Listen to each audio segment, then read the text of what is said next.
Que a paz seja com todos meus filhos. O Pai, eterno e inefável, Deus infalível, Criador do Universo, das culminâncias do Teu reino, do trono do Teu poder, do alto do qual Teus olhos temíveis tudo descobrem, tudo veem. Abençoe Teus filhos com saúde, luz e justiça, porque Tua é toda glória para todo sempre, ó Pai. Fazem alguns anos que eu não falo com Belém do Pará, principalmente ao vivo, com Miriam do Belém do Pará. Então é mistério que agora, antes de começar a responder as perguntas, eu me posicione perante os que estão chegando agora, perante aqueles jovens que ainda nem conhecem minha história. Então são uns minutos só de explicação, que daí depois continuaremos a responder as perguntas. Perfeito. Da parte do meu pai, eu sou obrigado, sempre que apareço em público, lembrar aos filhos. Agora, meus filhos, que eu ouvi falar de guerras, rumores de guerras, reino contra reino, nação contra nação, tempestades, terremotos, inundações, pestilências, fomes. Conscientizai-vos. É apenas o princípio das dores que enunciei pronunciando o meu retorno. Eu sou emissário do Pai. Reconheço o vosso direito de pensar e dizer o que quiserdes, desde que me respeiteis o direito e dever de esclarecer quem sou. Não escolhi ser Cristo, não posso vos obrigar a saber que sou, mas isto não altera a minha realidade. Pensais que é fácil, obediente ao meu Pai, andar indumentado assim? Os ignorantes zombando de mim? Ainda que os malignos condenaram Galileu, a terra continuou gravitando em torno do sol. O sol brilha, e mesmo que todos duvidassem, ele não deixaria de ser sol. Assim também, ainda que a maioria dos terráqueos não creiam que sou Cristo, continuo sendo o mesmo que foi crucificado. Não me é facultado abrir a cabeça do nécio evangélico e introduzir um bilhetinho dizendo: acorda-te, ignorante, desperta-te. Sou Henrique Cristo, filho do homem. Somente o demônio, Herodes, possuído pelo demônio, pediu e exige milagres. O maligno disse, enquanto eu jejuava 2000 anos: se és o Filho de Deus, transforme essas pedras em pão. Ao que lhe respondi: nem só de pão vive o homem.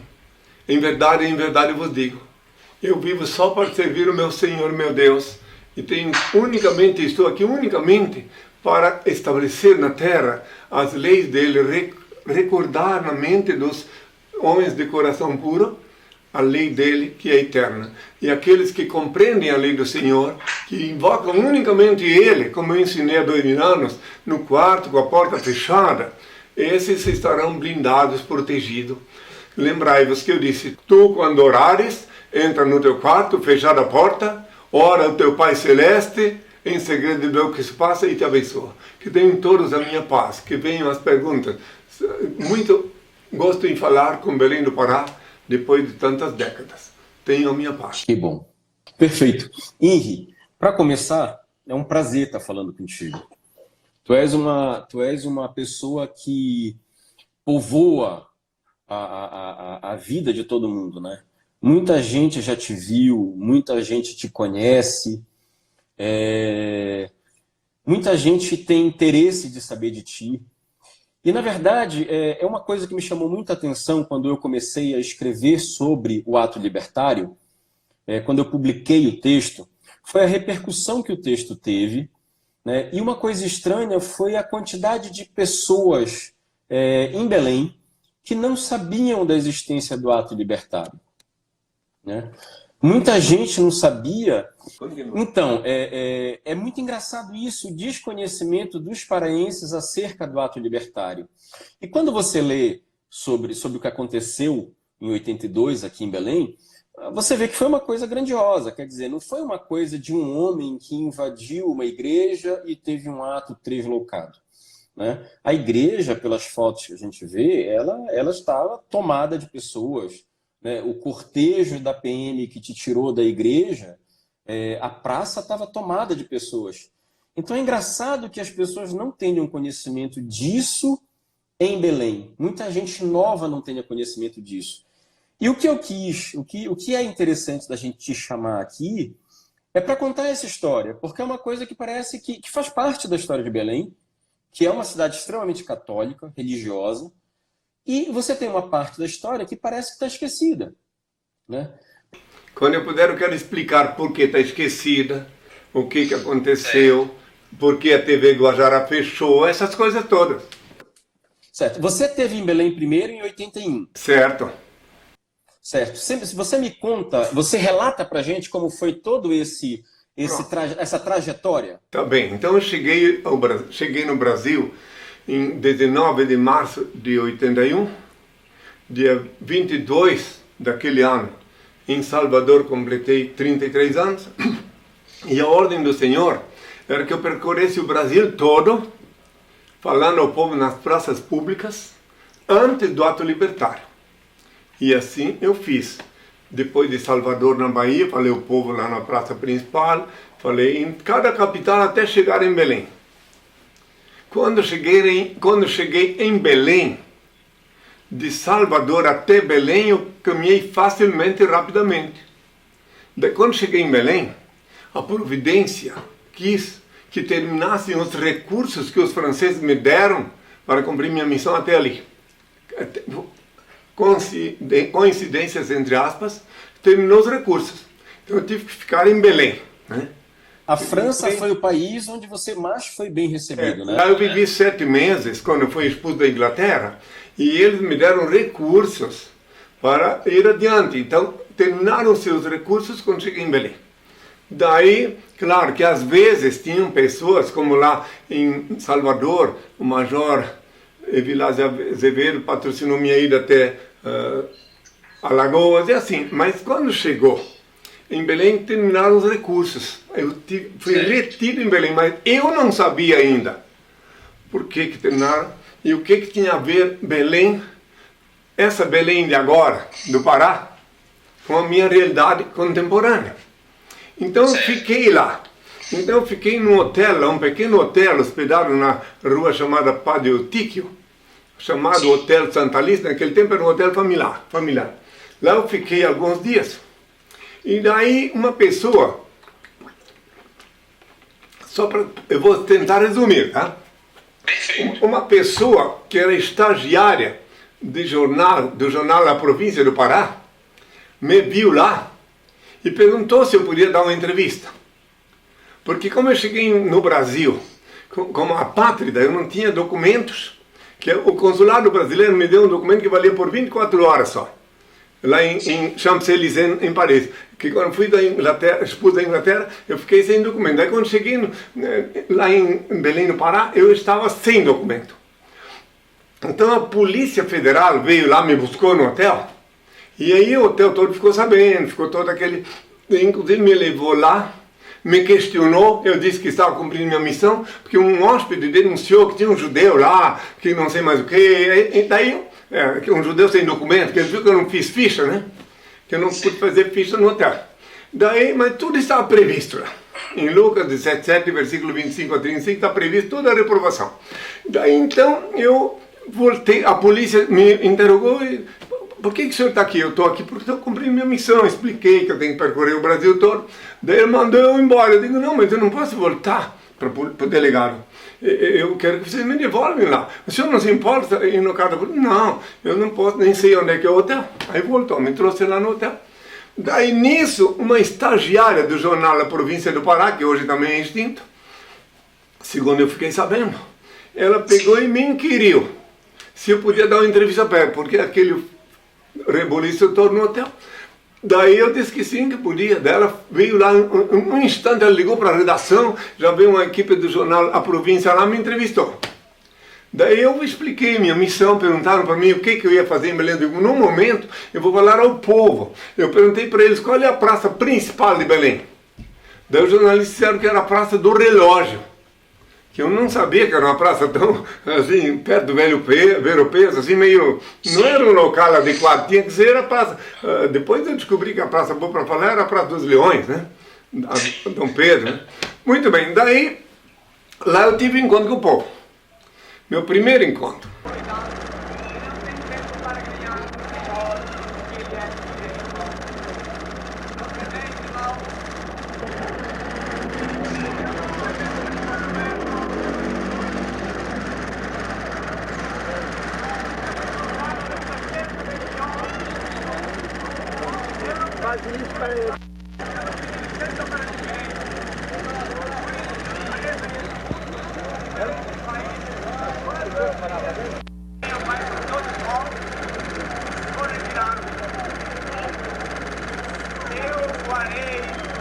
para Santarém, próximo avião que destina para a velocidade.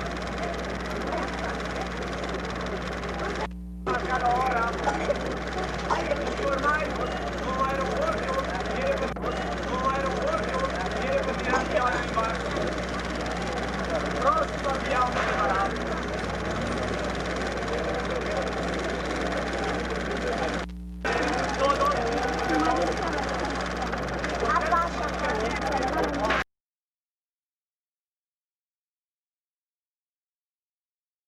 Daí depois marquei vários outros encontros na Praça da República.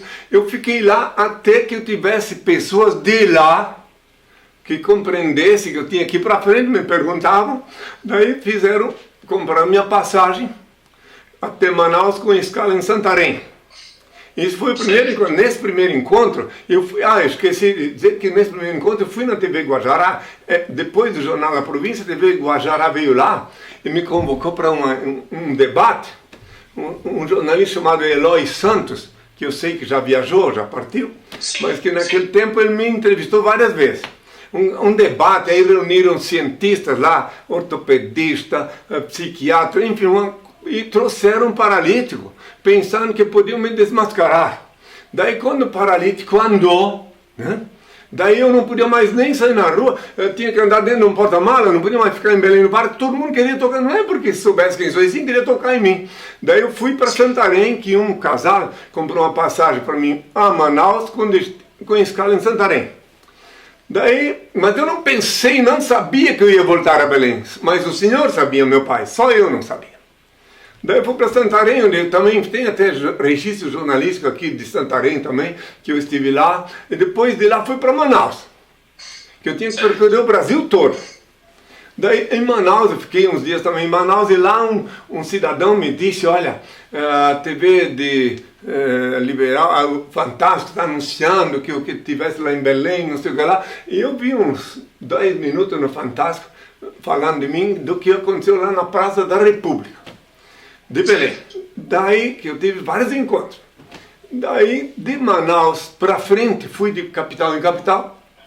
E teve lá em Santa Catarina, onde reencarnei, em Indaial, a cidade. Eu era conhecido em Belém do Pará como Índio de Indaial, porque eu nasci, reencarnei em Indaial, né, Santa Catarina.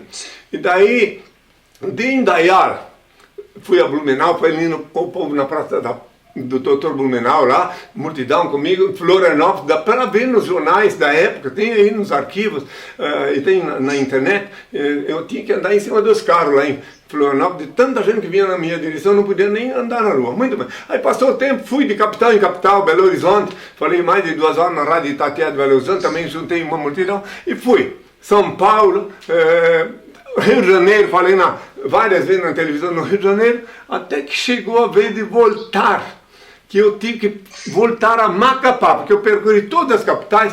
Depois, quando eu tive que voltar a Macapá, que eu voltei para Manaus, de Manaus fui para Rio Branco, no Acre, enfim, cheguei em Macapá. Quando eu cheguei em Macapá, nesse intervalo, o senhor fez eu proceder um balão de ensaio, nesse intervalo, lá em Caxias do Sul, no Rio Grande do Sul, mas que na hora H, no ato libertário, a estátua estava de ferro, não deu para quebrar. Daí ele mandou que eu fosse para Belém do Pará de Macapá. Agora tu vais na cidade cujo nome combina com a missão tua do que tu vais fazer. Lá tu vais renascer para a humanidade. Por causa desse ato que tu vai praticar, toda a humanidade vai saber que tu estás na Terra. Mas só que ele não disse que ia demorar muito, né? Daí quando eu pratiquei o ato libertário em Belém do Pará, daí eu falei, um detalhe, voltando da TV Guajará. Essa história é muito comprida, se um dia vieres aqui pessoalmente, vamos contar ela inteira, eu estou resumindo.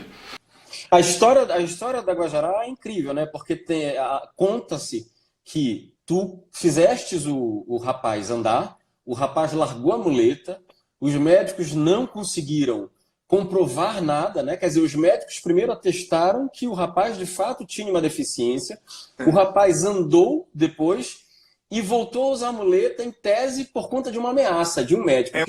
O médico avisou ele que se ele não fosse usar a muleta, ele ia cancelar a pensão do INSS, da NPS, sei lá. Em resumo, chato pra caramba, mas foi isso. Mas voltando, eu vi essas coisas desagradáveis acontecerem em outras capitais, no Rio de Janeiro, em outros lugares também.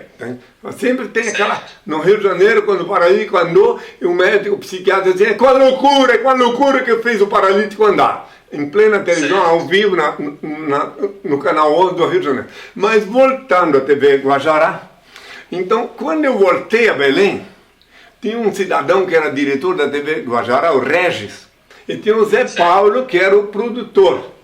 O Zé Paulo ainda vive aí até hoje. Eu tive com ele faz pouco tempo, alguns anos atrás. Então daí eles viram o que eles queriam levar a coisa até o fim. Daí numa sexta-feira, numa quarta-feira, me convidaram, eu fui lá, falei durante 1 hora na TV Guajará, marcando um encontro para no dia seguinte falar de novo. Aí falei na quinta-feira 2 horas, e na sexta-feira falei 3 horas ao vivo, e daí marquei um encontro com o povo na Praça dos Leões, também conhecida como Dom Pedro II, não sei qual é o nome oficial dela, é um desses nomes. Dom Pedro. Então tá aí Leões, porque tem os leões lá. Marquei um encontro com ele lá 8 horas da manhã. Recrutei no meio do povo 7 pessoas para estar sabendo do que eu ia fazer lá. E mandei um cidadão bem de experiência, de idade, que já foi até presidente da Associação Comercial do Belém no Pará, mandei que ele fosse verificar logisticamente como é que era a catedral. Porque já que lá em Caxias do Sul não deu certo, ali eu tinha que saber a priori como é que era. Ele foi, fez o levantamento, por isso que eu já entrei na catedral sabendo, se tu pode olhar nas fotos, sabendo que tinha um altar central, um mini altar, e que eu tinha que subir nele e anexar ele ao altar mor. Isso já no dia 28. Dia 28 de fevereiro de 82. Né? Dia 28 de fevereiro de 82, tá. O ato libertário é o dia. O restante pode... Uma coincidência? Hein? Você quer ouvir uma coincidência? Fale.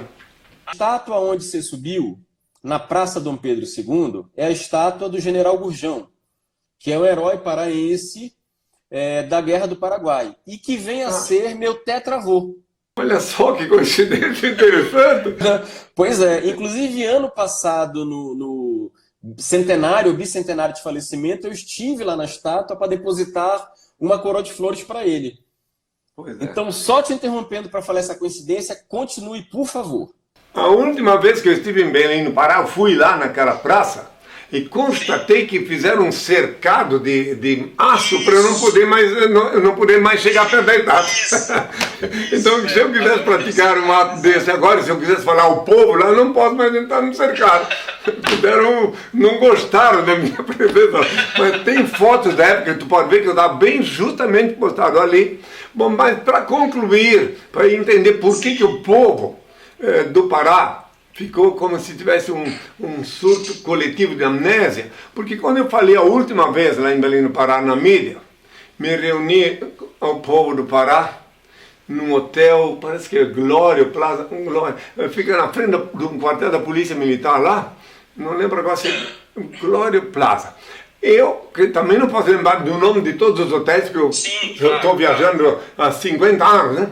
Então daí, quando eu estive nessa reunião lá, com muitos jornalistas, de todos os jornalistas, naquele tempo o jornal A Província ainda existia, aí depois disso fizeram uma pressão tão grande sobre a mídia de lá, de Belém, que ficou proibido naquele tempo, não tinha redes sociais, né, como nós estamos falando agora, então eles ficaram em silêncio esses anos todos, décadas, até o indivíduo que comandou toda essa palhaçada, esse boicote, mas que Deus permitiu, é claro. Já desencarnou agora, o cão Zico. Sim. Ele que comandava o impedimento da mídia falar comigo, durante esses anos. Não daí, Agora, com a graça do Altíssimo, aí preste atenção que o meu pai disse que, por causa desse ato, toda a humanidade ia saber que eu estou na Terra. Isso em 82. E só agora que começam a saber. Aqui já veio as televisões da Alemanha 2 vezes, veio da Noruega, da França, inúmeras televisões vieram aqui, agora começam a saber. Agora, mas por causa deste ato, todos que vêm aqui me dizem que vieram aqui, me dão a saber, por causa do ato libertário. Que é esse ato libertário que me diferencia de todos os que se dizem Cristo. Que dizem que são Cristo, tem um lá na Sibéria, outro não sei, tem um no Japão que morreu enforcado, outro que morreu recentemente, só que eles não fizeram nada. Agora, eu libertei o meu povo, simbolicamente, do jugo dos embustólogos que se dizem teólogos, dos grilhões, da idolatria, da fantasia e da mentira. Com esse ato eu quis fazer o povo saber que eu não sou um boneco de gesso pregado na cruz. E isso foi um importante. Por isso que meu pai disse que toda a humanidade vai saber que eu estou na Terra. Olhe bem, esse ano, eu completo 41 anos que eu digo quem sou. E 51, já completei, que eu comecei a vida pública. Então agora, meu pai disse que agora está na hora das vendas caírem dos olhos. E tu, como filho do Pará, que fosse escolhido pelo Senhor para começar a ressuscitar os paraenses que viram os avós dos jovens de hoje. Vão dizer, mas é mesmo, o Ira esteve aqui. Mas se um dia, da minha parte, eu quero responder qualquer pergunta para ti, mas se um dia tu vieres aqui com uma iPhone, sei lá, um aparelho, um smartphone, e grava uma longa entrevista para ti, já que tivesse essa iniciativa, essa inspiração de mexer com isto, porque são muitos anos, né? Agora, sério, eu fiquei 24 anos sediado em Curitiba, no estado do Paraná, e só agora que meu pai disse que eu podia vir para cá em 2006, porque no ano 2000, no dia 24 de outubro do ano 2000, ele inspirou as autoridades judiciárias a reconhecer que meu nome é Henrique Cristo documentalmente. Sim, passaporte, identidade, enfim. Quer dizer, então, só então eu pude vir para aqui, na Brasília, que ninguém é obrigado a crer, que é a Nova Jerusalém, sim. Daí dizem, logo Brasília, que tem tantos ladrões, e não sei o que lá. Os ladrões não tem em todo lugar. Sim, sim. Mas a maioria não era aqui. A maioria vem aqui, mas não era aqui. E eu não posso escolher onde é a Nova Jerusalém, foi o meu pai que escolheu, ele que disse que a primeira vez que eu estive aqui em Brasília em fevereiro de 80, foi que ele disse quando eu abri. Naquela ocasião eu tinha sido expulso da Venezuela, eu fui expulso de 3 países, Paraguai, Venezuela e Inglaterra. Quais países você foi expulso? Paraguai, Venezuela, Caracas e Inglaterra. Mas o restante dos outros países fui bem amado.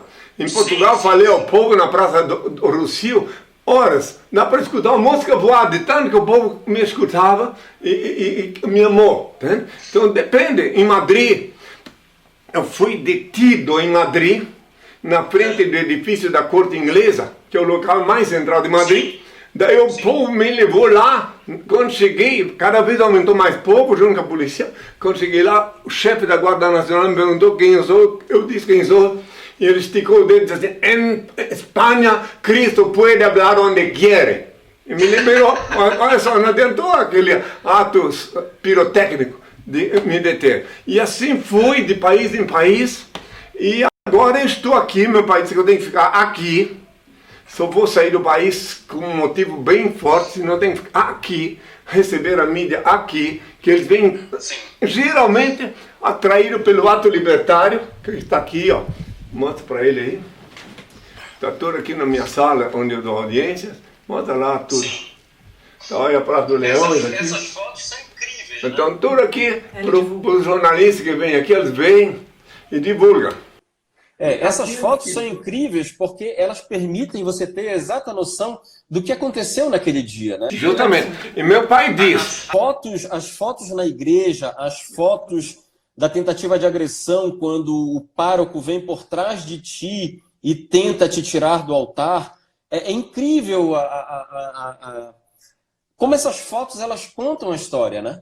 As fotos falam mais do que mil palavras. Eu sempre digo para os meus aqui que se a Angelina Schmidt, fundadora do MEP, Movimento Eclético por Henriquismo, não tivesse ido lá em Belém do Pará resgatar essas fotos, e agora eu dissesse que isso aconteceu, ninguém acreditaria. Né? Então, essas fotos que testificam de tudo que meu pai mandou fazer lá em Belém do Pará. E assim como também tem os jornais da França, onde eu estive na praça pública cuidando dos paralíticos, aqueles que dizem faz um milagre. Eu não faço milagre, mas meu pai fez muitas obras na França, onde eu vivi 7 meses, e os jornais franceses filmaram, fotografaram, e essas fotos estão disponíveis na internet para quem quiser ver. Eu em plena praça Amiens, na França, e os paralíticos vinham e tem as fotos lá para quem quiser ver. Até dá para ver dando os primeiros passos. Mas não sou eu. Eu disse há 2000 anos, disseram mestre, bom mestre, eu não sou bom. Eu disse.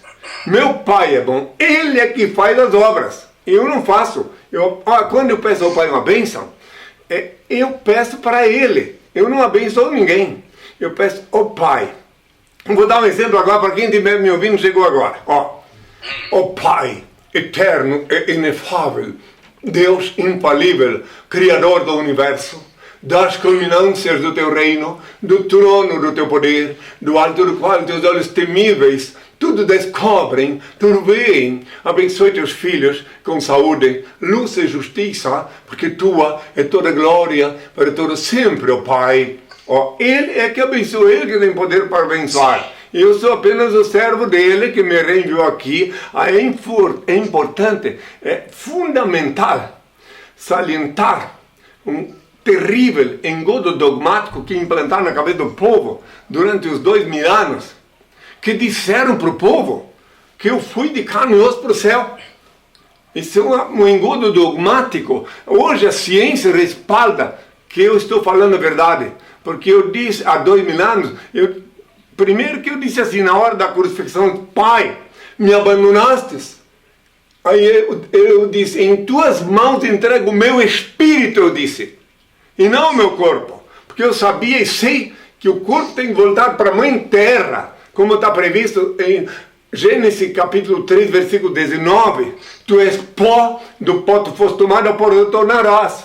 Então não posso ir para o céu de carne e osso. Então o povo foi enganado e pensam com esse engodo dogmático, essa pedra de tropeço, que eu tenho que voltar de lá. Então a ciência agora comprova que lá a temperatura confina 273 graus Celsius negativo, ou seja, zero absoluto, e não tem ar para respirar. Como é que eu teria ido para o céu de carne e osso? E para aqueles que dizem, não, mas na Bíblia está escrito que os soldados romanos sortearam minhas vestes, então eu teria ido nu para o céu. Então, para explicar melhor ainda, para aqueles que têm cabeça para raciocinar e têm alguns neurônios, eu quero explicar o seguinte, preste bem atenção, que a sepultura, quando foram procurar-me na sepultura, ela estava vazia. Porque de noite, o meu Pai, Senhor Deus, inspirou José de Arimateia a recolher meu corpo com os auxiliares dele e conceder uma sepultura anônima, envolto em novos lençóis, para que cessasse aquela sessão de ultraje que perdurava mesmo após a crucificação.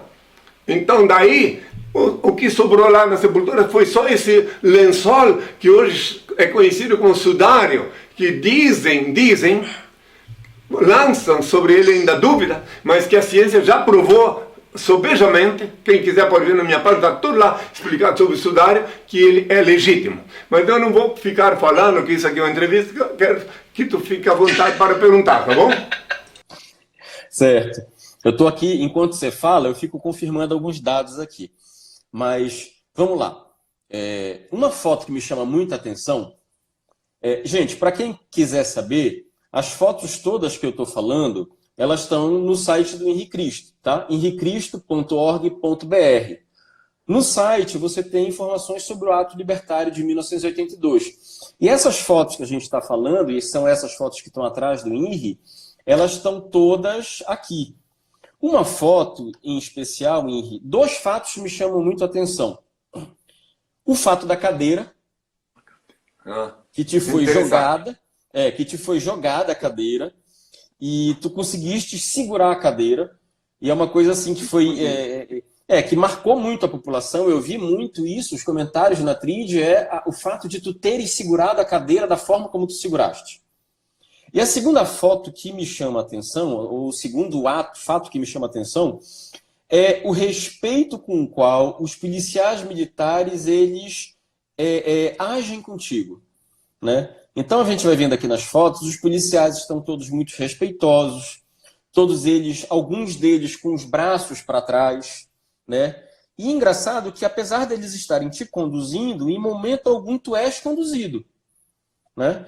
É engraçado, inclusive, que na foto, por exemplo, eu estou vendo aqui, em que tu estás passando pelas portas da igreja, não tem um policial ao teu lado. Não. Só tem o povo. O povo. Era o povo.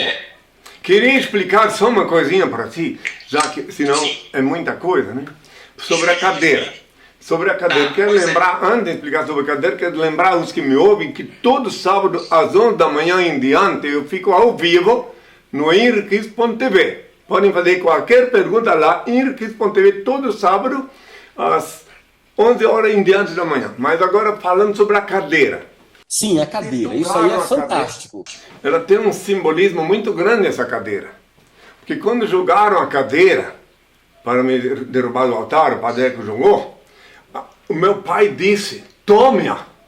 Pode ver, se não me engano, até para ver eu pegando ela. Tome-a e transforme para simbolizar o trono que haverá na minha casa depois. Sente nela para simbolizar o trono que haverá na minha casa após o reino instituído. E aqui no sábado, quando alguém me vê lá na capela, vê que estou sentado num trono legitimado por esta cadeira. E que ele disse que tinha que se cumprir o que está na Bíblia escrito sobre essa parte. E lá que ele tem o trono branco e que ele me deu a sentar no trono. Mas ele que é o rei dos reis, o pai. Ele é o rei dos reis. Eu, da parte dele, sou o príncipe regente. Ele é o rei dos reis. Ele é o senhor dos senhores. Um dia toda a humanidade saberá disso. E toda a reprovação que eu estou atravessando, que eu atravesso ainda, está prevista em Lucas 17, versículo 25 a 35, que antes do dia do Senhor, convém que o Filho do Homem padeça muito e seja rejeitado por essa geração. Que é essa aqui. Conforme está lá escrito, assim como foi nos tempos de Noé. Comiam, bebiam, casavam, davam-se núpcias, até o dia em que Noé entrou na arca e veio o dilúvio e consumiu a todos. Assim será no dia que o Filho do Homem se manifestar. Está lá na Bíblia, para ver que hoje ainda estou bebendo a última porção do cálice amargo da reprovação. Bom, então a cadeira é isso. E quanto aos policiais, na véspera, podes ver que tem uma certa altura que dá para ver em cima do caminhão deles. Na véspera o Senhor me avisou que ia colocar um caminhão na porta da igreja, mas não disse que era da polícia. Estaria um caminhão à minha disposição. Se tu olhar depois melhor na foto, daí quando eu subi no caminhão, os que estão lá em cima não gostaram. Se tu vai ver que tem um momento que eu estou discutindo com eles e explicando que meu pai que disse que eu tinha que ficar com o caminhão. Aí depois, eu disse para o comandante da operação que ele autorizasse o motorista a viajar 10 km por hora só para eu poder abençoar o povo. E tu pode ver que dá para ver lá eu abençoando o povo, e a imagem que a TV Nacional, a Globo, mostrou unicamente foi esse momento, ainda dizendo que Fausto Cristo foi preso. Mas depois disso ela escondeu tudo. A Rede Globo de televisão. Ela que é a desinformadora organizada. É engraçado como tudo deu errado. Quer dizer, jogaram a cadeira em ti, tu estavas em cima do altar, jogaram a cadeira para te derrubar, tu, de uma forma maravilhosa, seguras a cadeira, e não só seguras a cadeira, como sentas na cadeira no altar. Por ordem do Altíssimo. E o segundo ponto é, manda a PM para te prender, a PM é extremamente respeitosa, e te dá um palco fantástico para falar com o povo. Né? Uma das fotos aqui é incrível porque tu sais em cima do caminhão da PM e o povo está correndo atrás. Né? Quer dizer, tem criança, tem idoso, tem mulher verdade, esqueci correndo de- atrás do caminhão. Deixa eu explicar que depois veio uma contra-ordem pelo rádio. Primeiro eu desfilei. Daí depois veio uma contra-ordem pelo rádio na cabina do caminhão para me levarem para a central de polícia. Entendeu? Uma contra-ordem. Daí fui lá, onde se tu vê tem foto onde tirar até minha túnica, pensando que sem túnica eu deixava de ser Cristo, Sim. mas continuei sendo. E durante os 15 dias que eu fiquei lá no presídio São José, que hoje em dia é um museu, eu estive lá recentemente. Eu estive lá no museu, falei, eu estou lá. Então, durante aqueles 15 dias não cessava a peregrinação de pessoas vindo pedir bênção. E o coronel Bahia, que Deus o tenha em sua santa paz, que era o diretor, determinou que um soldado ficasse do lado da minha cela para me contactar com ele se eu precisasse. E todo dia de manhã eu tinha um encontro com ele e com pessoas da sociedade que queriam me ver pessoalmente. E no dia que o juiz, Dr. Jaime dos Santos Rocha, me deu a cadeira para sentar e disse: eu não te crucifiquei como Pilatos. Quando eu cheguei no prédio da justiça, eu escutei uma voz sonora, uníssono. Olha como ele é lindo, não sei, coisas assim que eu escutei que eu nunca tinha escutado em lugar nenhum. Lá em Belém do Pará, na minha querida Belém do Pará, onde eu renasci, metafisicamente para a humanidade. Tem uma história comprida, que não dá num... Eu sei que esse sistema aqui tem um tempo de prazo. Daí, se quiseres usar essa introdução e depois ainda fazer algumas perguntas, faça, porque para tratar de um assunto desse, depois de tantos anos engavetado, né? Se tu vê, tem uma foto onde está escrito embaixo da foto: Cão Zico não gostou do desfile de Ingrid. Está lá escrito. Pode ver. Viu? É, entendeu? Daí, porque não gostou. Ele que impediu a imprensa todo o tempo de falar comigo depois disso. E outra coisa, o titular da época não estava ali, porque ele viu quem sou e confessou publicamente. Que perguntaram para ele assim: escuta, o Ingrid é Cristo na véspera? Se ele for Cristo, o mundo está no fim, ele respondeu. Então o senhor está dizendo que ele é Cristo? Ele disse: não, Cristo está no céu. Mas ele pediu, tem registro jornalístico, que ele pediu para o Cãozinho para ser sepultado dentro da catedral, porque ele sabia que lá era o único lugar onde o Filho do Homem esteve. Assim, cumprindo a revolução. Olha, as histórias são incríveis, né? Essa live talvez seja um começo da gente começar a puxar essa história de volta. Aflorar em Belém do Pará, as forças vivas de Belém do Pará se acordarem. Isso. Mas, por exemplo, tem as fotos da tua entrada no presídio, né? Tem a história dos presidiários todos que começaram a gritar Cristo, Cristo, quando tu entraste. Exatamente. Isso é o jornal A Província que fez. Isso. E tem uma foto que foi uma foto assim que fez o maior sucesso na história que eu fiz, que é você na rede abençoando uma senhora, né? Uhum. E é incrível porque esse sentar na rede é um sentar típico do paraense. É o sentar na rede. Lá em Belém do Pará, naquela época, não sei se ainda é assim, naquela época todo prisioneiro sentava numa rede, deitado numa rede, não tinha cama. E não sei se tu percebeu que minha rede é vermelha, e que se tu olhar mais, tem um lugar onde tem um mosquiteiro de rede que o doutor Antenor Costa, que Deus o tenha, psiquiatra belenense que tinha câncer no sangue, ele me trouxe um mosquiteiro de rede. Está no registro da SOS. Aqui. Então mostra tu. Olha aí, ela está mostrando aqui, ó. Ah, essas fotos eu não tenho. Então aqui, ó, quer ver onde é que é o mosquiteiro dele? Mostra. Tá ali do lado. Aqui, ó. Aí, ó, que o doutor Antenor... Pronto. Legal. Tá no livro Despertador Explosivo, Fernando. É que o doutor Antenor Costa, que ele veio lá de madrugada, trazer água de coco, porque a TV Guajará, quando ele anunciou que ia dar depoimento sobre mim na TV Guajará, aí ela ficou esperando e daí recebeu uma ligação do diretor do Hospital Espírita, onde ele é, da diretoria, onde ele é diretor.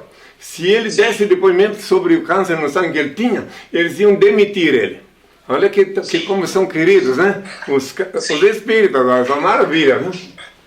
Aí tem vários outros fatos aqui, fotos, por exemplo, mostrando policiais e outros presos te dando frutas, as tuas correspondências. né? Uma outra foto que eu acho que é fantástica, e um outro fato que é fantástico, e que as pessoas acharam incríveis, é justamente a tua ficha da prisão. Sim. Né?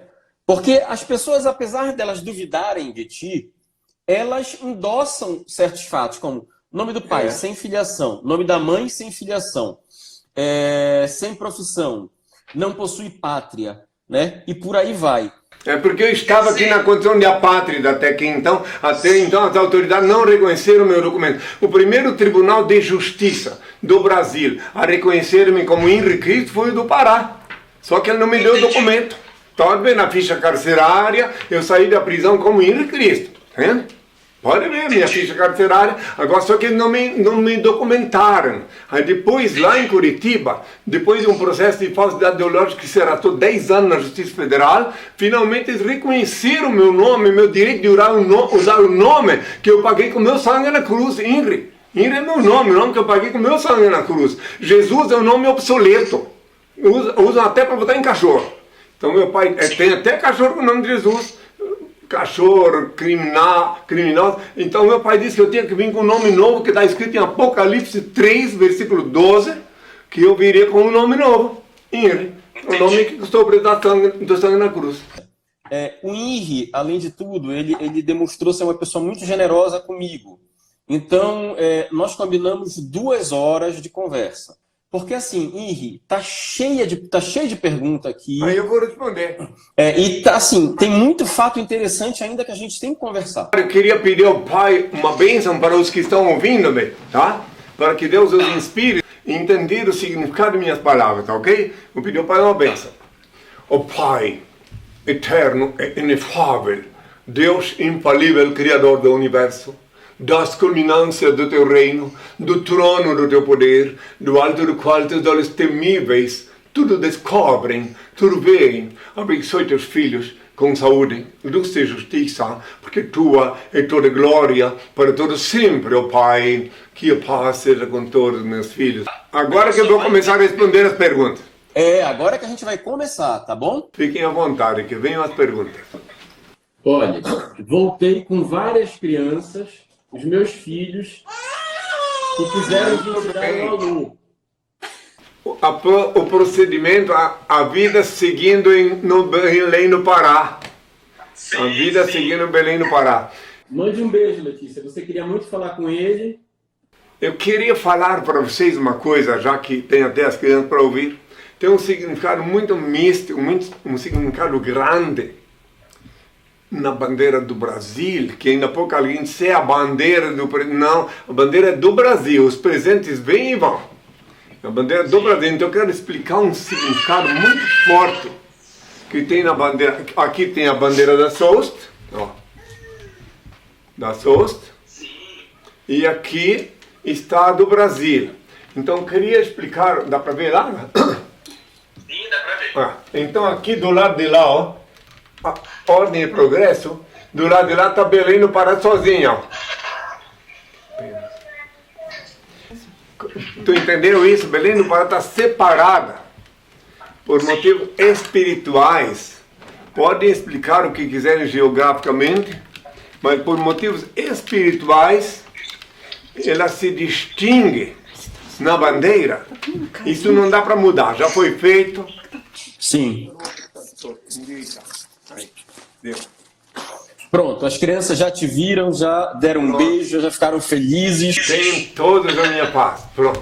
Então, como eu estava te explicando, tentando te explicar, que uma coincidência asposa, que a cidade de Belém, que o Senhor, é claro, agora é uma coisa, mas depois ela será outra, perante a humanidade. Está aqui, ó. A estrela está separada do restante do Brasil por motivos espirituais. Esse é um simbolismo místico que não dá para mudar. Ninguém pode mudar. Está ali. Não dá para mudar o estado do Pará para outro lugar. Nem tampouco a cidade de Belém. É aí. E é já posicionada na bandeira.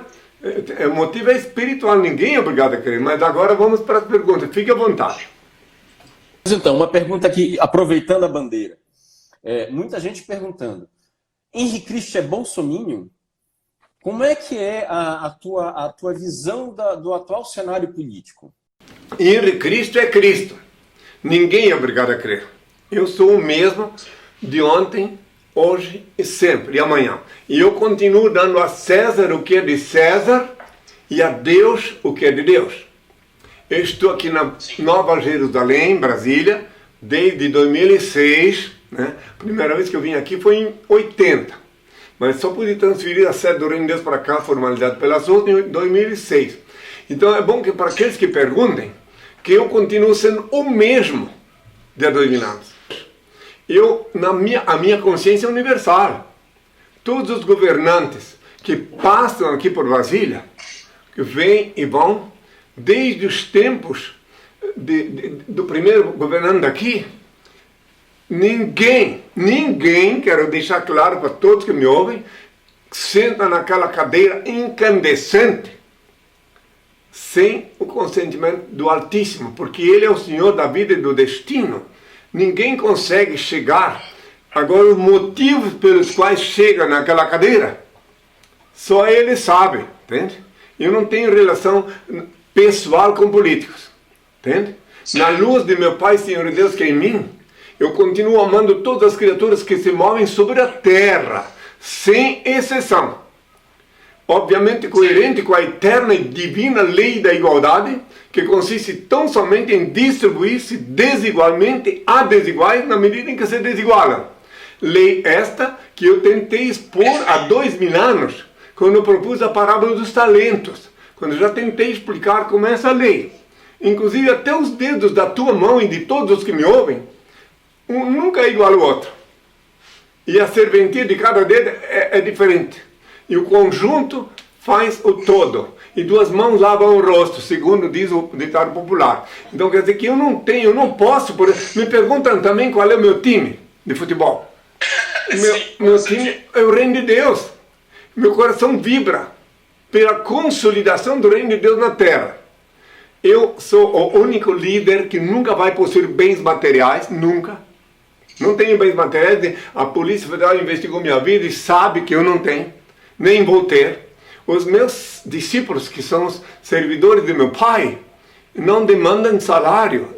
Eles regastam a manga para servir o Senhor. Estão aqui por ideal. Entende? Isso já faz muitos anos, muitas décadas. Então, queria só explicar isso. E que também para aqueles que dizem, mas Cristo viria nas nuvens, né? Eu estou nas nuvens agora, por exemplo, falando até para a China. Para quem quiser me ver, acabei de ficar sabendo até que um cidadão lá da Alemanha, que é diretor da RTL lá, mandou perguntar se eu ainda lembro dele. Entende? Que é sinal que ele está me vendo lá. O Alan.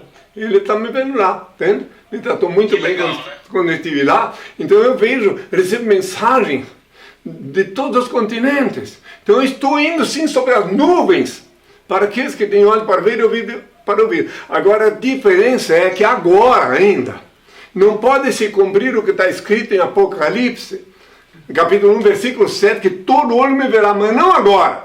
Agora nem todos podem ver, porque ainda estão com vendas nos olhos. Mas quando chegar no dia e na hora, todo olho me verá. E sábado, todo sábado às 11 horas da manhã, eu falo ao vivo na TV henricristo.tv, no canal henricristo.tv, onde todos podem me fazer pergunta. Todos podem me ver, só que por enquanto nem todos estão preparados para me ouvir. Eu escuto aqui em Brasília de pessoas que disseram para mim, olha, faz 5 anos que eu sabia que tu estavas aqui, mas não me senti preparado. Outro diz assim, eu olhei, te vi num programa de televisão, e olhei e disse, mas não é que ele pensa que é Cristo mesmo? Entende? Tem cada tipo diferente que me fala, que vem, tem pessoas que vêm de lá de Belém do Pará, inclusive, me vê, e daí só depois do encontro pessoal, questionando-me, porque as Marias vão com as outras. Isso é uma linguagem popular, bem antiga, né? Sim. As pessoas sem personalidade, elas vão pelo que os outros dizem. Agora, as pessoas que têm neurônios disponíveis para o raciocínio, e elas vêm me questionar. Elas não ficam ouvindo o que os outros dizem. Elas vêm me questionar. Eu passei aqui no Brasil, Eu participei de vários programas de televisão e meu pai disse que eu era obrigado a aceitar o convite dos programas de humor, sim, porque ele disse que eu não sou humorista, mas no programa de humor era a chance de muitos me ver. Engraçado isso, que muita gente, por exemplo, quando eu fiz a Trid, pensou o seguinte: ué, mas ele não é um personagem do Pânico? Ele não é do programa tal e tal? E se espantou de saber o seguinte: caramba, quer dizer que a história já vem lá de trás? E não sabia disso. Então, entendeu? Eu fui entrevistado várias vezes pelo Jô Soares, e daí também ele, humorista. Eu nunca me esqueço do que eu ouvi um humorista falar aqui no Brasil, que eu vi que esse humorista, ele teve uma inspiração quando falou aquilo. Ele respondeu para dois jornalistas, dois repórteres que entrevistavam ele, o que valia o humor além de alegrar as pessoas. Ele disse: olha, se você tem uma mensagem que você precisa passar, que não dá para passar pelos outros meios convencionais, as grandes mídias, no humor tu consegue passar.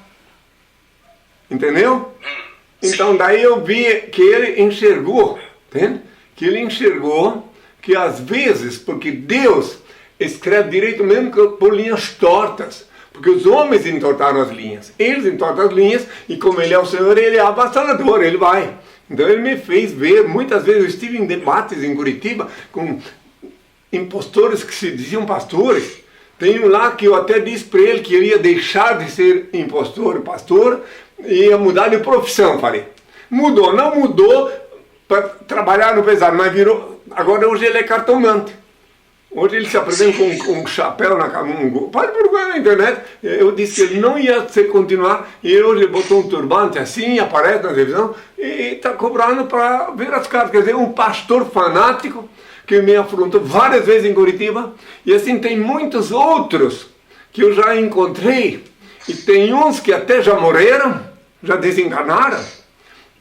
Teve longos debates entre eu e o Oscar Gonçalves Quevedo. E daí eu disse para ele que se ele quisesse eu pedir para uma bênção lá no estúdio da TV Record, da TV Rede de TV, que eu podia pedir ao pai uma bênção para ele que tinha problema cardíaco. Sei, mas daí eu me ajoelho aqui, vão me filmar, vão me mostrar para o povo, né? Quer dizer, e ele fez a única coisa boa que ele fez na vida, esse homem, que eu vi, por isso eu pedi, encomendei a alma dele para o Senhor, foi que ele testificou a autenticidade do sudário. Tá? Ele testemunhou que o sudário é autêntico. Ele estudou o sudário e viu que é autêntico. Pelo menos uma boa obra, depois de uma longa trajetória. Tá? Fica à vontade se quiser fazer pergunta. Que da mesma forma como tu és prestigiado por programas de humor, tu também tens participação, uma vasta participação em diversas universidades, né? Eu estava vendo aqui o UNB, o USP e diversas outras universidades ao redor do mundo, né? Sim, sim. Como é que é essa tua participação nessas universidades? Aqui em Brasília já fui 2 vezes na UNB, no tempo que ela tinha liberdade para me convidar. E estive numa outra universidade que eu não lembro o nome. Em Curitiba eu estive em todas como convidado. Em São Paulo, na USP, 2 vezes. E na FAP. Então eles me convidam para me questionar, entende? E quando eles me convidam, eu estou lá no meio dos jovens, como estou falando aqui, para ti, para alguns jovens também, que também deve ter jovens me ouvindo, e eles me questionam e eu vou respondendo. Daí eles vão começando a entender que foram tão enganados. Procure analisar bem.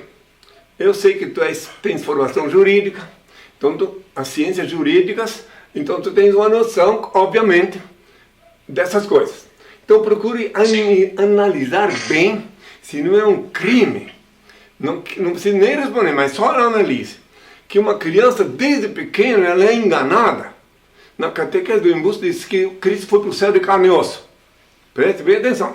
Daí ela cresce com esse engodo dogmático. Ela, quando cresceu, ela vai perguntar por um desses que se dizem meus representantes.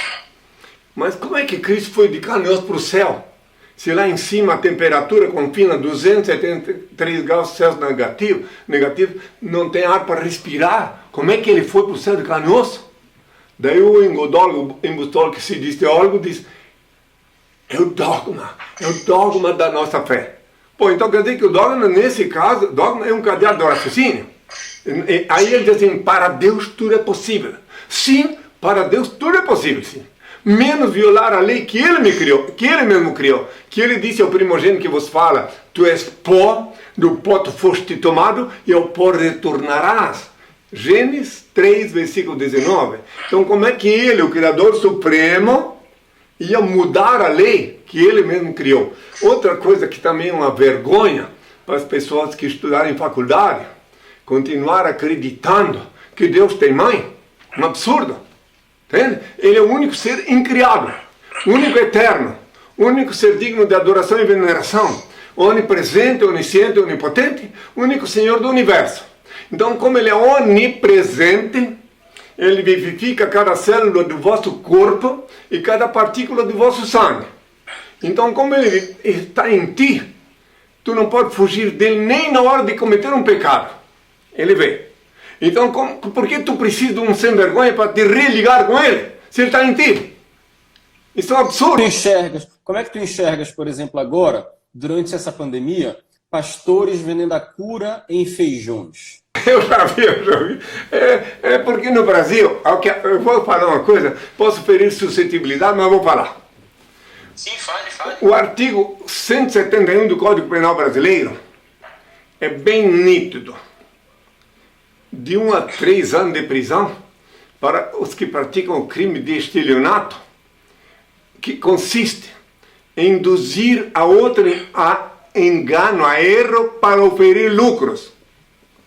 E todo e qualquer sem vergonha que usa o nome do Senhor e se categoriza, se diz pastor, para chantagear o dízimo do miserável salário do povo, é um estelionatário. Já que tu me fizeste essa pergunta, eu vou te contar um pedacinho só do que aconteceu lá em Curitiba, dentre as muitas coisas. Veio lá de Foz do Iguaçu um evangélico acompanhado do pastor. O pastor era o dono dele, certo? Então ele veio lá para falar comigo. Ele era um evangélico graduado economicamente. O pastor foi obrigado a vir com ele lá. Daí ele veio lá, me interrogou, eu recebia pessoas, como aqui também marca uma audiência, eu recebo, tem que marcar adiantado, porque eu posso não estar aqui. Daí então ele veio lá, e daí o evangélico perguntou para mim sobre o dízimo, que ele estava pagando um grosso dízimo, na frente do pastor. Eu disse assim, meu filho, é o seguinte, a chantagem do dízimo é crime, eu disse. O dízimo foi estabelecido pelo Senhor, sim, mas é o dízimo do lucro, disse.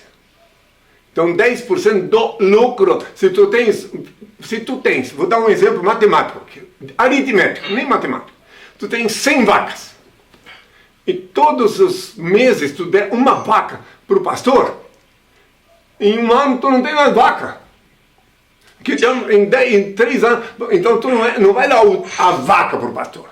Estou dando um exemplo para quem vive na pecuária. Então tu vai dar 10% do lucro do leite que a vaca deu, que venderam leite, depois de pagar os encargos sociais, aí 10% do lucro que sobrar, depois de tu comprar roupa para os teus filhos, para tua família, para os teus empregados, aí tu dá 10% do lucro para casa do Senhor, e não do impostor que se diz pastor. E daí então o pastor falou para mim, olha o que ele falou. O que se dizia pastor na frente do evangelho.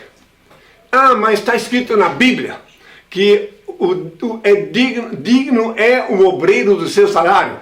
Ele disse. Eu digo exatamente. Digno é o obreiro do seu salário. Então como é que tu quer roubar 10% do salário do obreiro? Como é que tu quer tirar uma fatia do salário dele se está escrito lá que digno é o obreiro de seu salário? Ele passou a mão no braço do evangelho e ele levou para fora. Não deixou nem o cidadão falar mais comigo, que ele viu que ele ia perder o cliente, né? Ou seja, a cavalgadura, né? Então é isso aí. As igrejas, eu estou falando isso para falar de um indivíduo aqui no Brasil que anda vendendo uma semente parece que por R$1.000. Pois é. Então isso aí no dia certo e na hora certa, Mateus está falando aqui exatamente disso, do feijão mágico. Mateus, ele está falando exatamente do feijão mágico. Pois é, um feijão mágico. Ele é mágico, sim, um feijão. Esse feijão que ele vende é mágico. Magicíssimo. Porque consegui plantar na cabeça de um evangélico que um feijão vale R$1.000, é uma magia isso. Isso é um milagre. Milagre feito pelo demônio, pelo Satã, né? Porque como é que convenceu um cidadão a entregar R$1.000 por 1 grão de feijão que pode comprar 1 quilo por R$10, talvez, não sei quanto. Prodígio. Ah, Jesus que sabe o preço. Quanto é que é o quilo de feijão? Agora tá 8 e pouco. R$8 um quilo de feijão. R$8, Em alguns lugares chega a 10, depende do mercado. Então que seja. E faz muitos anos que eu não mexo com a parte econômica, né? Por isso que eu não tenho uma noção exata. Mas vamos lá, então é isso. Então as religiões. A religião, como tu sabes, religare, do latim. Então, para religar, quem é que precisa que um engravatadinho vai religar alguém com Deus se ele é onipresente?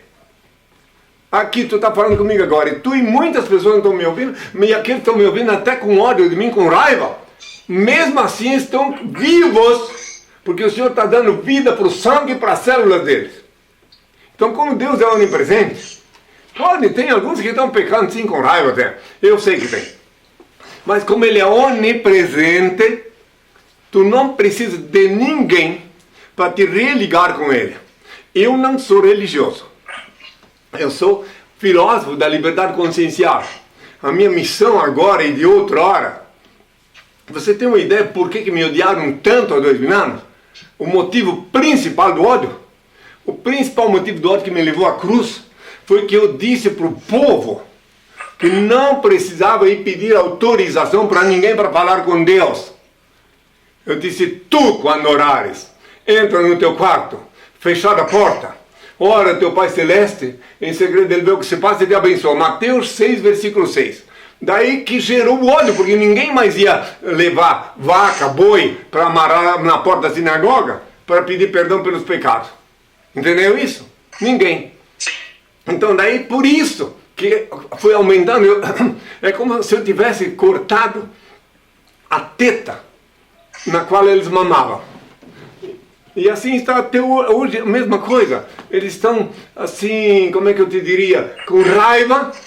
E eu sei que a minha presença aqui na Terra contraria interesses. Eu sei.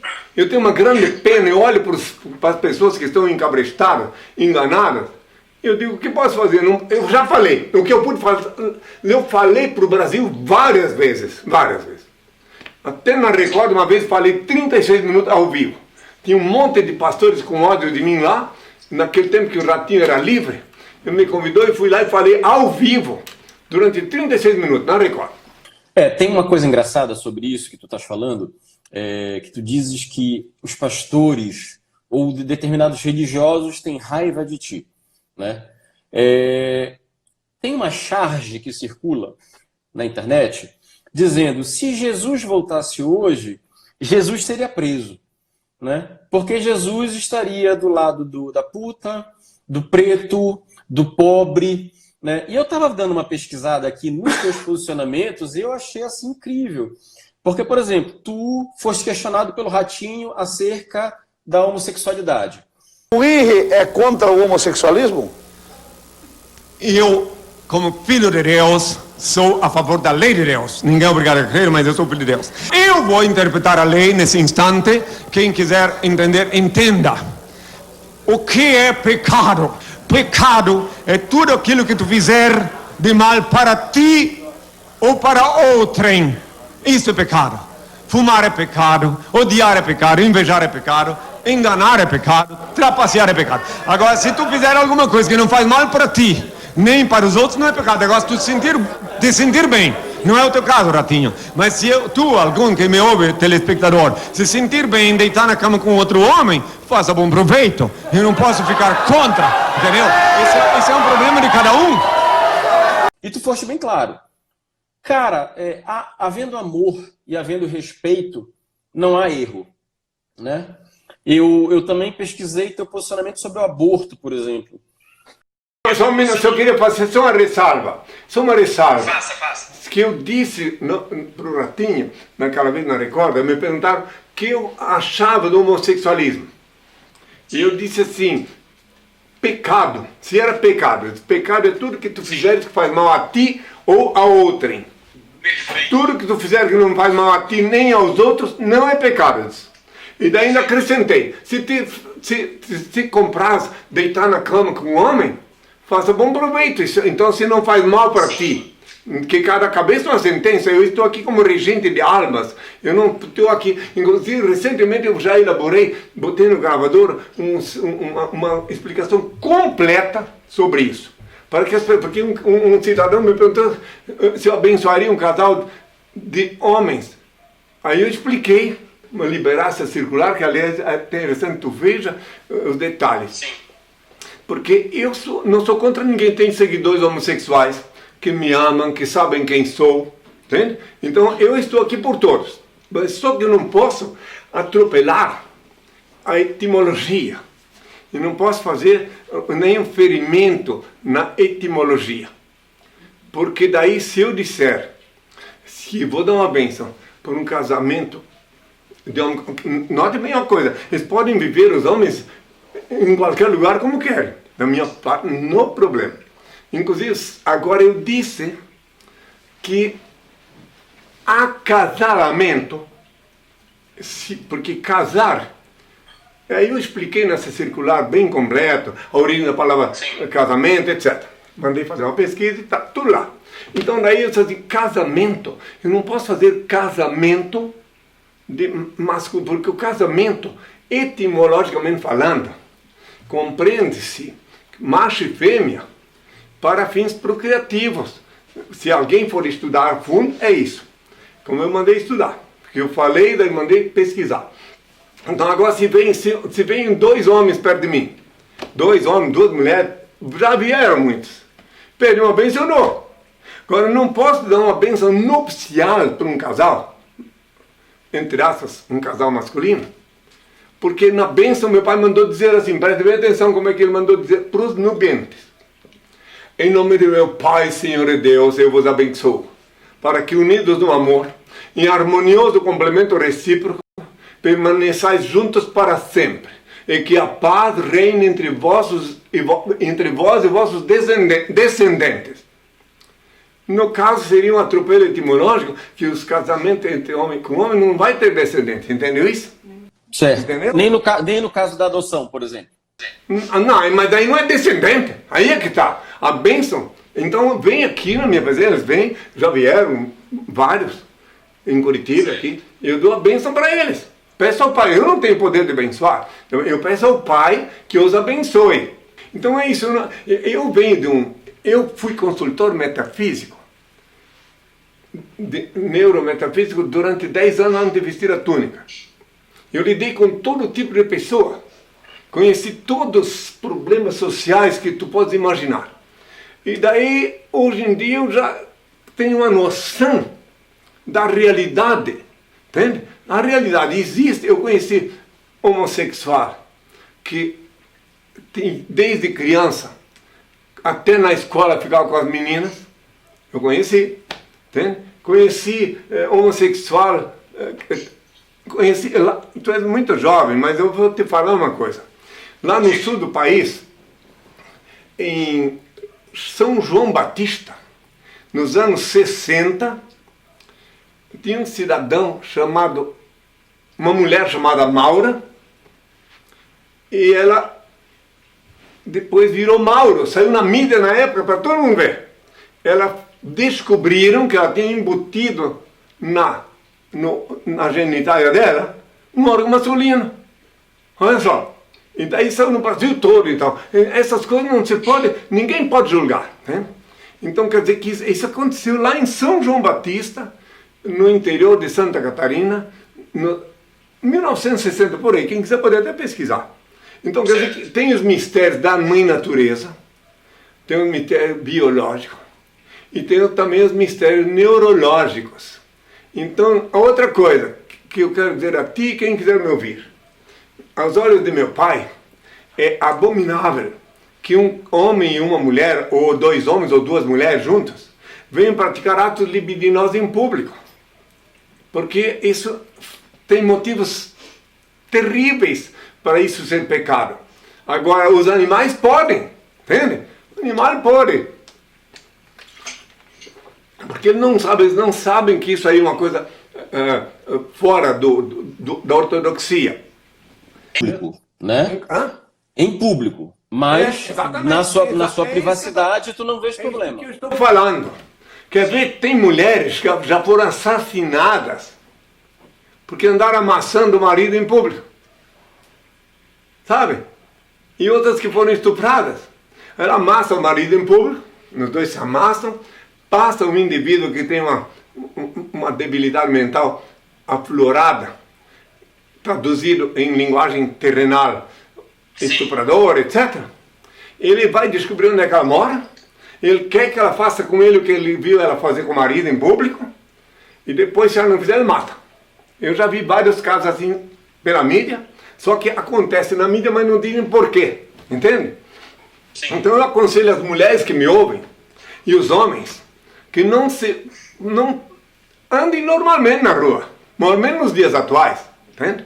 Não tem por que fazer, porque os que se amam de verdade, as pessoas que se amam de verdade, primeiro que jamais se separam, segundo, que elas não precisam expor nada em público, entende? As pessoas que se amam de verdade, elas não precisam ficar se amassando, mostrando a mulher mostrando para o público que ela ama o marido ou vice-versa. Não precisa, eu estou dando um conselho para quem quiser viver livre das ameaças sociais contemporâneas, entendeu isso? Eu falo isso pelas coisas que eu sei que já aconteceram e que podem acontecer. Então, da minha parte, né, eu sei que tem preceito na Bíblia, digamos assim, severos sobre o homossexualismo. Mas se eu for explicar por que lá está na Bíblia isso aí, em Levítico, é porque nos tempos que Levítico foi escrito, estavam na condição de nômade, né? Então a mulher sabia a hora que se encontrar com o marido, né? Mesmo como nômade. Agora, o homem, às vezes, impelido pelos instintos primitivos, digamos assim, ia se envolver com outro em público. Daí a sentença, que está lá na Bíblia. Quem quiser pode ler. Entendeu isso? Entendeu? Hoje em dia falam tanto em sair do armário, né? Sair do armário, né? Eu só quero deixar claro que um dos maiores problemas sociais contemporâneos, na parte de ideologia de gênero, etc., é porque o ativismo homossexual pretende interferir o ativismo e o ativismo na educação das crianças. Daí um chefe de família, peraí, meu filho não quer, não. Aí se ele não consegue encontrar o predador social que praticou o ato libidinoso com o filho, ele vai matar um outro. Tu entendeu isso? Esse que é o problema social contemporâneo. Eu não gosto de falar as coisas em público, mas estou falando e pronto. Porque me perguntaram. Então eu sei que cada um deve cuidar da sua condição. Eu vejo pessoas dizendo, vai criar vergonha, que deve ter vergonha de usar a mãozinha para escrever bobagem aí na tela, né? Tem que pensar em escrever, mas a liberdade é plena. Fala. Tu achas que esse é o maior problema social que a gente vive hoje? Não. Por exemplo, fazendo uma crítica aqui ao governo Bolsonaro e a tudo que está acontecendo no país. Tu achas que esse é um dos maiores problemas sociais? Não. O maior problema social que existe no Brasil, que está previsto, que eu falei há 2000 anos já, é a fome. Não só no Brasil, no mundo. Existe mais de 1 bilhão de pessoas famintas no mundo. E quem quiser ser hipócrita e esconder a verdade, esconde. Mas existe mais de 1 bilhão que não podem tomar muito mais água normal. E quem quiser ser hipócrita pode ser também. Tem mais de 8 bilhões de habitantes na Terra, enquanto que a estatística apresenta 7 bilhões e meio. Mais de 8 bilhões, porque tem muitos clandestinos que nunca foram registrados. Agora, aqui no Brasil, eu tenho consciência universal, mas estou falando do Brasil agora. Então, aqui no Brasil, agora, já começou a aparecer na mídia muitas pessoas que eu já vi que nunca foram registradas. Nunca. Tem visto isso? Sim. Nunca foram registrados, querem receber um dinheirinho lá que o governo pretende... Principalmente agora com o auxílio, né, por causa da pandemia. E agora, eu vi pessoas adultas, mãe de família, cujo filho também não foi registrado porque não pode ser registrado porque a mãe não é registrada. Olha só. Isso eu falo há muitas décadas. Quando disseram que tinha 7 bilhões de habitantes na Terra, sempre disse que tinha 8 bilhões. Agora aumentaram para 7 bilhões e meio, mais ou menos. Então deve ser 8 bilhões e meio, entende? De pessoas clandestinas. A procriação desordenada é que gerou a explosão demográfica. E por quê? Porque os seres humanos, muitos seres humanos, passaram a se comportar como animais bestiais. Eu não vou entrar nesse detalhe, que eu já feri bastante hoje. Se um dia tiver aqui, traz um gravador junto. Sim. E pode gravar uma entrevista, já que tu tivesse essa ideia, quem sabe lá, por que tu és neto daquele lugar, do homem lá onde eu estive lá. Quem sabe tu não tens uma missão de fazer um livro bomba, um livro assim, bem, porque uma pessoa neutra, que não é meu discípulo, né? Aí tu és uma pessoa de fora. Livre para te criticar, sim. Sim. Aqui em Brasília, por exemplo, tem um psicólogo, especialista em psicodiagnóstico, que ele fez um livro que um dia vai ser bom. O livro dele é Henri Cristo, louco, farsante ou Messias. Ele fez um diagnóstico, ele fez o Rorschach comigo, com minha autorização, me entrevistou durante mais de um ano e fez um livro que, por enquanto, está em observação pelas editoras. Né? Mas um dia esse livro vai ser muito conhecido, porque ele fez o diagnóstico, questionou-me detalhada e minuciosamente durante mais de um ano. Então, assim, tu também, como jurista, como advogado, como pessoa que estudou, pode fazer um livro, sim, porque depois de que tu desse a oportunidade ao povo do Pará de saber que eu estou... outra que eu estou vivo, tem muita gente dizendo que eu estou morto, que eu morri. Fazendo boato, disseram que eu morri lá na Colômbia. O que é maravilhoso, sendo quem tu és, para as piadas, né? Muita gente me perguntou, mas ele não estava morto? Eu disse, ressuscitou.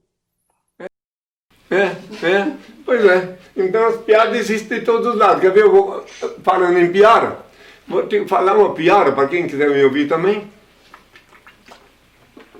que eu sempre digo e repito da parte do meu pai, que meu nome novo é Henri, o nome que eu paguei com meu sangue na cruz, e que porque o nome que tem a ver com minha crucificação. Então eu sempre digo que Jesus é um nome obsoleto. Entende? Então eu vejo às vezes num carro escrito Jesus, esse nome tem poder. Mas eu conheço tantas pessoas, sei de pessoas que estão no cárcere se chamam Jesus, não só aqui no Brasil. Coincidentemente, eu sou Fernando de Jesus.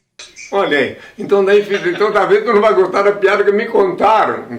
Não, conte, pode contar, sem problema algum. Que diz assim, que uma certa noite, um ladrão entrou numa casa, né? E quando ele entrou na casa, todo mundo dormindo, ele entrou para fazer o ofício dele. Daí ele escutou uma voz, depois que ele já estava lá dentro: Jesus está te vendo.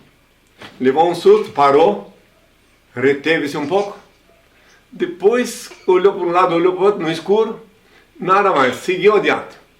Daí ele ouviu de novo a voz: Jesus está te vendo. Daí ele focou com a lanterna onde vinha a voz, era um papagaio. Ele perguntou: teu nome é Jesus? Não, eu sou Judas, meu nome é Judas. Mas quem é que coloca o nome de Judas num papagaio? Disse assim: o mesmo que colocou o nome de Jesus no pitbull que está te vendo. Quer dizer, é uma piada, mas chegou a mim essa piada. Né? Quer dizer, então, né? Cada pessoa Nunca pensei que Henri Cristo estaria hoje contando uma piada para mim. Pois é, mas não é bem, entende? É uma coisa que me contaram. Porque eu, na verdade, eu vivo dentro das condições que meu pai me estabeleceu, dentro de uma realidade, recomendo a ti e a todos que me ouvem. Procurar viver equilibradamente, no equilíbrio, na alimentação, em tudo tem que haver equilíbrio, entende? Então, aí sim, vale a pena viver na Terra. Mas se alguém sai do equilíbrio, né, vai para o caminho... Infelizmente, com grande pesar, eu vejo hoje em dia aqui no Brasil e no mundo, que o indivíduo que se escapa das drogas cai na armadilha dos falsos profetas. Fica lá dopado, fica lá estragando a vida, meu Deus. Eu tenho grande... Falsos profetas, né? Entendeu? É terrível isso, entende? Isso, infelizmente, é uma verdade. Se alguém raciocinar e perguntar assim, peraí, de onde é que vieram esses pastores? Quem os ungiu? Quem? Vamos dar um pequenino trechinho da história da humanidade, bem pequenino. Alguns séculos atrás, Lutero se rebelou, até então não tinha pastor. Não tinha igreja presbiteriana, igreja não sei das quais. O Lutero se rebelou e fundou uma igreja protestante, que quer dizer que ele protestou, né? Aí, também na mesma época, Calvin, não lembro bem se foi antes ou depois, a mesma coisa. Daí fundaram igrejas que eles querem dizer... Tem uma pessoa que escreveu aí que eu tô... Não vou nem falar. Henri, eu posso falar? Henri, o senhor está barbudo parecendo Edir Macedo. Mas eu vou responder e dizer o seguinte, é o Edir Macedo... É o Edir Macedo que está parecendo com o senhor, porque o senhor já tinha barba antes. Quando o Edir Macedo ainda era... Quando o Edir Macedo ainda era funcionário público, eu já estava vivendo muito tempo vida pública. Muito tempo. Era consultor metafísico, uma história longa minha, né? Mas, voltando, todos os que vivem nesse expediente misticamente clandestino. Eu lembrei agora o negócio da droga e o vício da religião. Sim. Quero que todos eles saibam que eu sei por que eles existem. Sei por que eles existem, o que eles vão fazer futuramente, sei. Eles existem porque se não existissem, não se cumpriria o que eu falei. Tudo que eu falei tem que se cumprir. Eu disse assim, orai e vigiai que ninguém vos engane. Porque falsos profetas virão em meu nome, farão prodígios, enganarão muitos, até os eleitos, se possível, fósseis. Mateus 24, versículos 5 e 24. É no versículo 5 que eles falam em meu nome antigo, obsoleto Jesus. Enquanto que eu nunca vim em meu nome. Nunca, nem há 2000 anos. Eu vim em nome de meu pai, entende? Sempre. Inclusive me mandaram aqui uma observação por WhatsApp, dizendo que Edir Macedo, inclusive, começou a vida espiritual como um bandista, trabalhando com Cacilda de Assis. Verdade.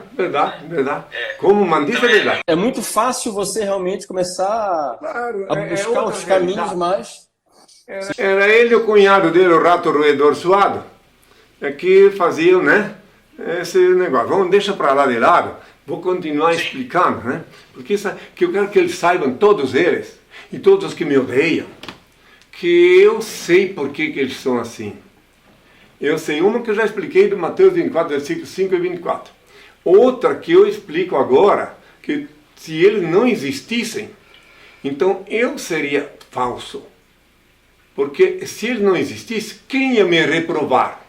Então meu pai deixou claro, está lá na Bíblia que eu disse há 2000 anos, que antes do dia do Filho do Homem, convém que ele padeça muito e seja rejeitado por esta geração. Tá, mas daí podia crer que era de há 2000 anos a rejeição, mas não. Na sequência, em Lucas 17, versículo 25 a 35, está escrito assim como foi nos tempos de Noé.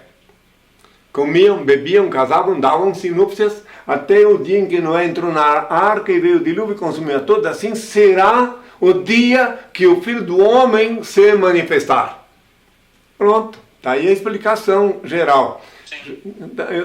Eu vou parar de olhar as letras, senão eu vou. Senão a gente.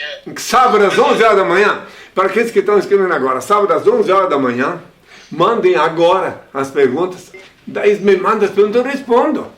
Claro, por ordem de chegada, respondo todas. Fazem mais de 5 anos, fazem uns 7, 8 anos que eu faço a live ao vivo, das 11 em diante.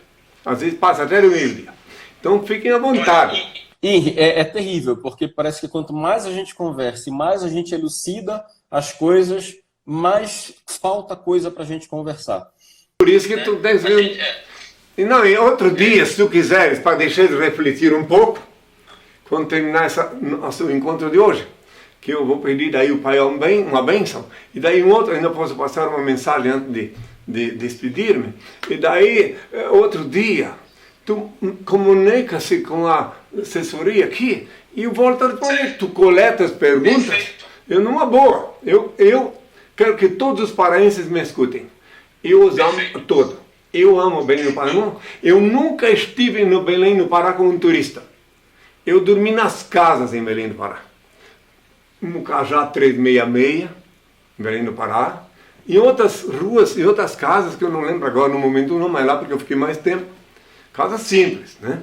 E eu vivi, eu experimentei a vida de Pará. Eu tomei tacacá. Eu tomei açaí, até abacaba, que nem todo mundo conhece. Até isso eu... Sim, é verdade. Então, é um açaí branco.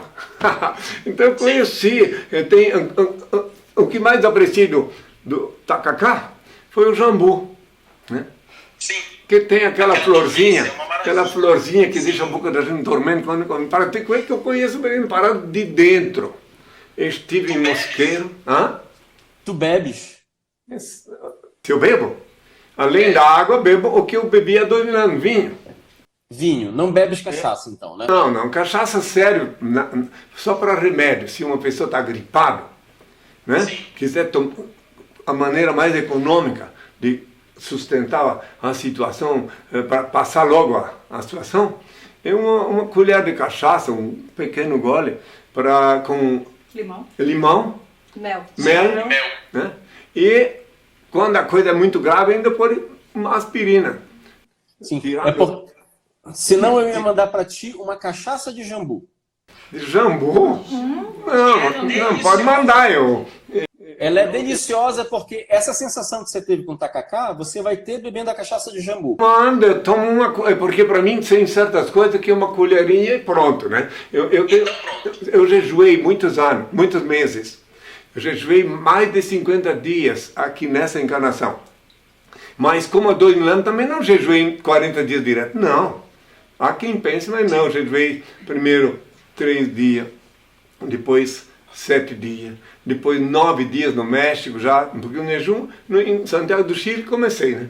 Depois na França, onde eu jejuei mais tempo, em Montaterre 7 dias, em Massy 6 e depois em Saint-Père 13 dias, antes de voltar ao Brasil. E onde eu podia me sentir muito bem lá, tomava um limão citrão por dia, como é o nome dele? Siciliano. Um limão por dia, para manter meu organismo, né?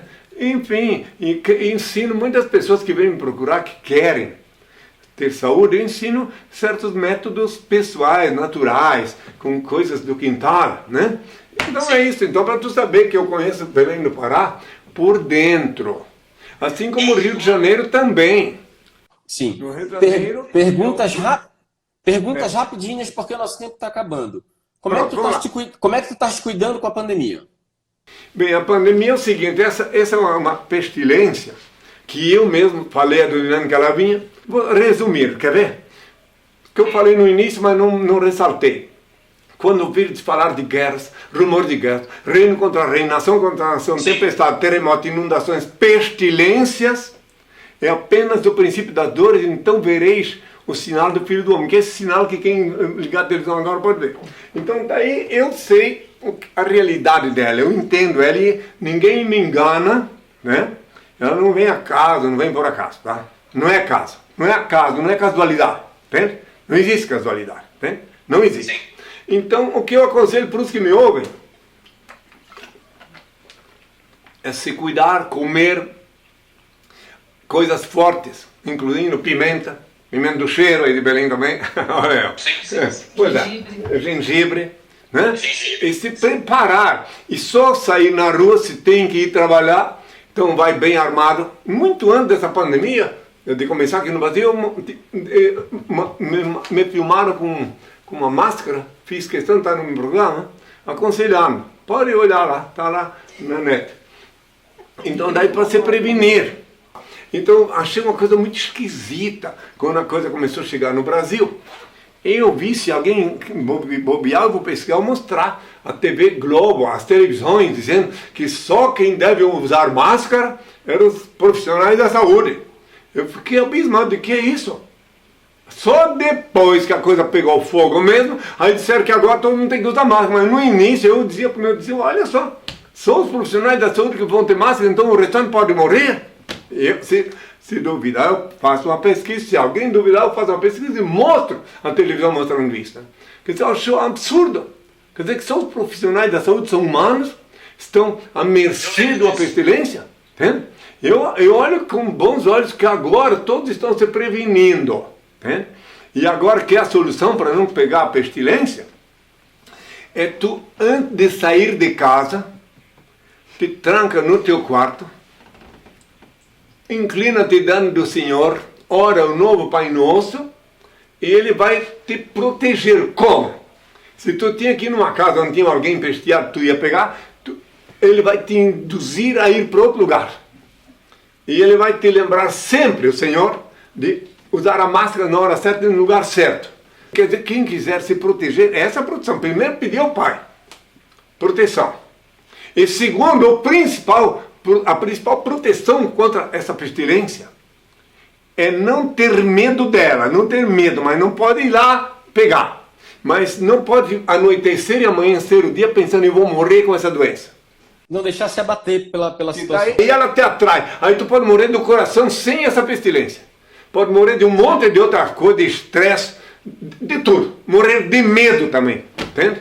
Então não pode deixar o medo tomar a conta, porque tu tem só um neurosistema. Só uma cabeça. Se a tua cabeça estiver ocupada com medo, tem gente me chamando de INRE. É INRE meu nome, INRE. Só para saber. Então isso, INRE, assim. Né? Então, eu vejo aqui, tem gente me chamando de INRE, meu nome é INRE. INRE, Cristo, o nome que eu paguei o meu sangue na cruz.